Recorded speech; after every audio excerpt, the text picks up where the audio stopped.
네, 월요일입니다. 오늘 시장 다 조금 밀리고 있고 코스닥은 1% 이상 또 하락하는 모습인데 시장 전략도 잡아봐야죠. GFM 투자연구소의 이진우 소장과 함께 얘기 나누겠습니다. 어서 오십시오. 네, 안녕하세요. 시장을 좀 힘겹다고 해야 되나요? 조금 반등을 해줬으면 하는데 반등을 안 하고 또 오늘 좀 밀립니다. 시장 상황 어떻게 보고 계십니까? 네, 확실히 5월은 좀 버거운 달이네요. 네네. 네, 전통적으로 그래했고 또 이제 통상적으로 뭐 네. 해바뀌면서 이렇게 한 4개월 또 이렇게 달려왔으니까 그런 상황이고 또 지금은 뭐 단기적으로는 이제 또 미국 부채 한도 상향 이슈가 또 남아 있고 이러니까 그게 이제 역사적으로 늘 뭐 별일이야 있었느냐 하는 그 믿음인데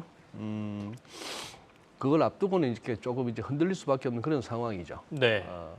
지금 한번 이렇게 한번 보겠습니다. 코스피는 이걸 어떻게 봐야 될까요? 지금 이제 한 지난주부터 해서 계속에 이 기술적으로 이 61선 공방에 대해서 이제 주목하고 있습니다.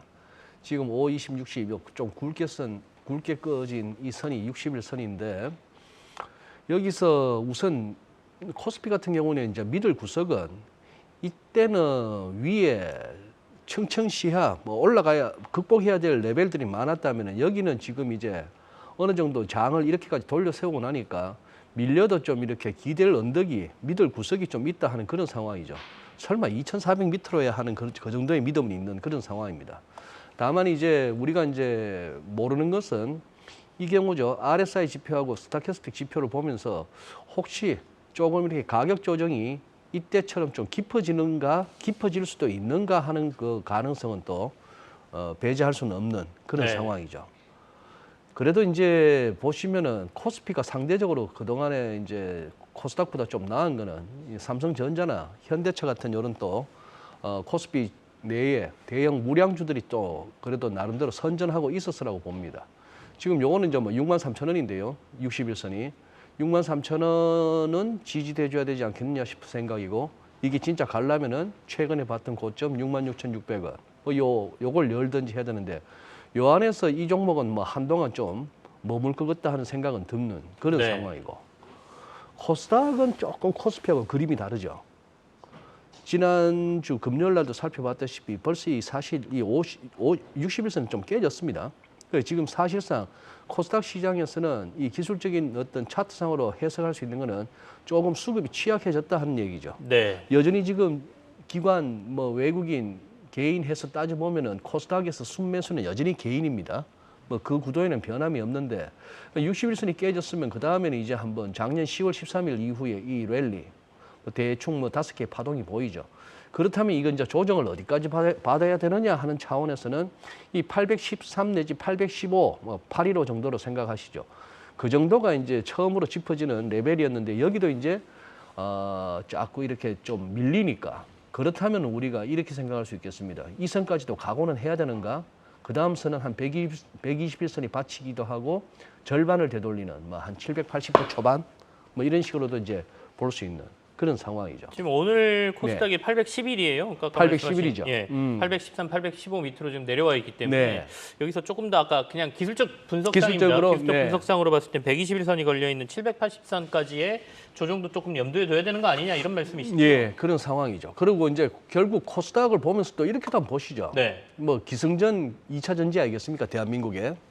우선 대장주 한번 보시죠. 대장주 보시면 아직까지 61선 아직 살아있다고도 볼 수 있는 네. 그런 흐름이고요.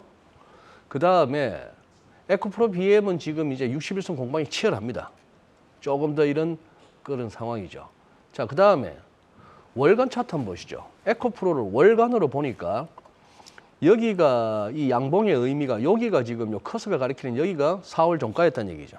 4월 종가였고 5월 들어서도 또 강하게 시작했고 그러나 결국은 4월 상승분을 갖다 현재로서는 거의 다 이렇게 되돌리는 반납한 상태. 예, 반납한 네. 상태. 사실 저런 차트는 조금 이렇게 모양새는 안 좋죠. 우리가 많이 경험해 봅니다만 그러니 과연 여기에 펀더멘털로만 설명할 수 있는 그런 어떤 주가 상승이었느냐 하는 부분은 계속해서 이제 뭐 얘기가 나올 수 있는 거고 에코프로 BM도 지금 이런 식으로 뭐 4월에 윗골이 달렸고 5월에는 4월 저점도 하회하는 이런 또 거대 음봉이 생기고 있어서 좌우지간 이 두 개, 2차 전지를 갖다 이렇게 섹터를 주도해왔던 이쪽에서는 지금 기술적으로 이렇게 버거운 모습이 좀 이렇게 역력합니다. 뭐 2차 전지 관련주라고 봐야 되겠나요? 뭐 굉장히 화제가 되고 있는 이 종목도 한번 보시면은 60일 공방이죠. 60일 공방에 최근에는 또 콩고에 이어서 또 몽골 광산 얘기가 공시가 나오고 이렇게 해서 화제가 되고 있습니다. 일간 차트는 이런 상황인데 그래요. 여기서 이 반등이 나오면서 이 21선 이렇게 누르고 있는 것 같다가 이것마저도 올라서면은 MACD 오실레이터가 다시 플러스로 돌아설까요?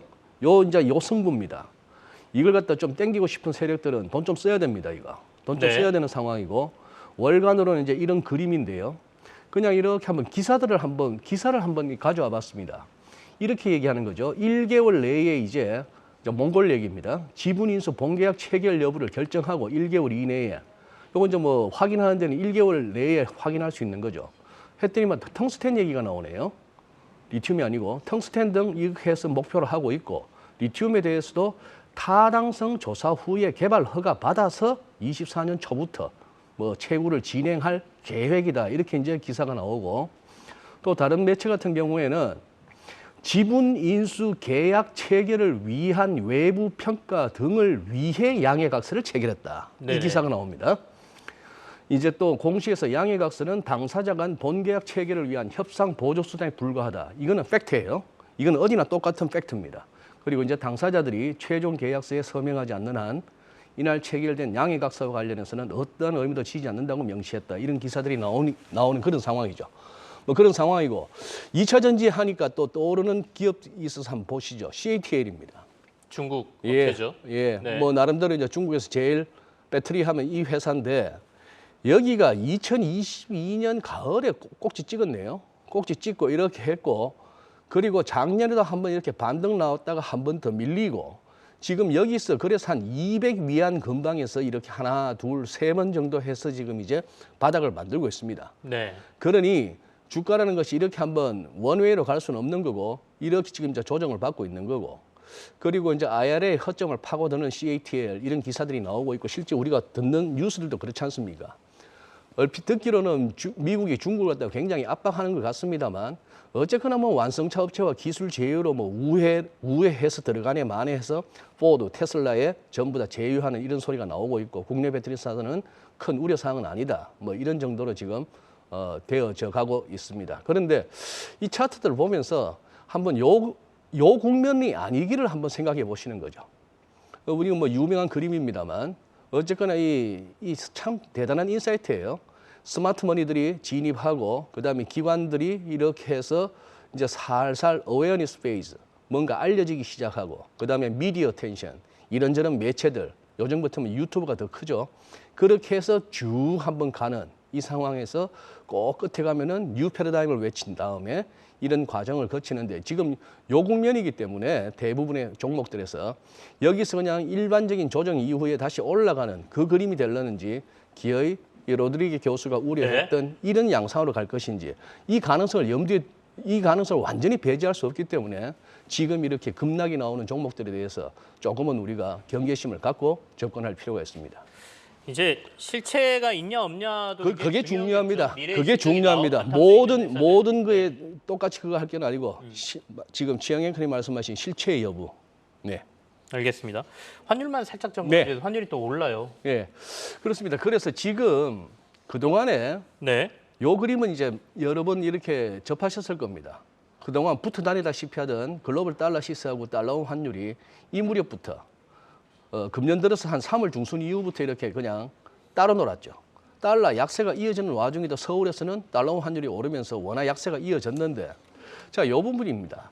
이 100일 공방, 달러 인덱스 기준으로 100일 공방에서 이게 살짝 도는 느낌이에요. 네. 도는 느낌이라서 이 부분도 결국은 이번 주 아마 빠르면 수요일, 뭐 목요일쯤에 우리가 확인을 할 수 있을 것 같은데 미국의 부채 협상 요거 부채 한도 협상 부분에 따라서 그 결과가 어떻든 간에 달러가 여기서 또 위로 가느냐 마느냐 하는 부분을 한번 살펴보시고 달러원 환율의 그 레벨은 그걸로 말씀드렸고요. 지난 금요일 날 말씀드렸고 네. 요것도 한번 보시죠. 지금까지는 별일 없었는데 이때가 2011년 그때 미국 신용등급 강등할 때였는데 요번은 별일 없이 갈 것인가. 그래서 시리어스 프리미엄이 막 폭등하는 것에 비해서 빅스는 조용해서 조금 시장별로 조금 대응은 다릅니다만 요 두 개는 한번 주목하시면서 체크하시죠. 알겠습니다. 네. 부채한도 협상이 뭐 6월 1일까지가 아니라 그보다 좀 빨라야 됩니다. 그렇습니다. 바이든 대통령이 네. 뭐 G7 회의 떠나고 뭐 이런 일정이 있어서 아마도 일주일 상간에 모든 게 결정나지 않을까 싶습니다. GFM 투자연구소의 이진우 소장과 함께했습니다. 고맙습니다. 네, 감사합니다.